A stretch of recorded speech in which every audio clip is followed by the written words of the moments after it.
is there room for successful influencer marketing campaigns in a multifamily space, and how can they impact a brand's visibility or credibility? And when you say influencer marketing, it's not company spokesperson. You're saying somebody who maybe has a large following in a different genre. Can we bring them into the fold for interest? Yeah. Or just like a third-party service, if you wish, not an employee. So it's interesting enough you asked that. Obviously, it's a relevant topic. I have a lot of influencers reach out to me. Hey, John, how are you? I have a lot of influencers reach out to me to say, hey, does RPM want to leverage me and my audience? I have 160,000 Instagram followers. And I think the questions that PMCs need to really ask themselves, and I know we do as well, is first of all, of that 160,000 followers, you got to break down that segment of that audience, right? Like, is that you name it, right? Is that essentially a segment of an audience that has anything to do with property management or your company's goals or your marketing's goals? If the answer is yes, then explore it. If the answer is no, it's an easy answer, right? It's obviously no, this isn't going to work. This doesn't make sense. But if there's opportunity, I think, to leverage very well known, influencers, and obviously there's tiers of that, right? Like you got The Rock, and then you got us, the very bottom. No offense, guys, but so I think all up and through, you're gonna pay for what you get, and to me, all what an influencer is again, it's an attention getter, right? And somebody with visibility. I haven't seen an influencer campaign. I've seen some properties try to make it work.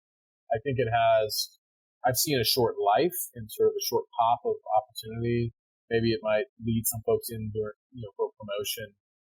I just haven't seen a sustained life for that. And I think influencers are trying to find this balance of also still being their authentic self, something I talked about, which is tricky, versus them trying to push, a product or a service or a company onto their audience. I think the audience today is, especially the social media audience, is super savvy. And as soon as they smell like an influencer, like that got paid out or is selling out, and starts to push a product or a service or call it a property management company, I think they emotionally check out. I don't know if they full unfollow, but I think they emotionally disconnect from that message. And with social media being so darn noisy, it's so easy just to keep swiping, keep moving. Like, you may unfollow, you may not, but I don't have the data in front of me to see are the conversions. The influencer would say yes, absolutely, but I just don't think the data is there to support the conversion from the attention to the sale, if that makes sense. I think it's more strategic of companies to consider. I don't want to give the secrets out, but the secret's out, right? Like, I'm the company spokesperson, but I think it's more strategic of PMCs to consider going the route that I'm in and what we're doing at RPM, because what the audience knows is this person has relevance, right? Has depth, is connected to this industry, and so because of that, I think there's a much higher conversion of somebody who engages either in my content or in my DMs, and then goes through the hiring process and gets a job, right? Versus, an influencer gets attention and then what's the percentage of sales on the conversion? So, that's my take. I'm no expert in that space.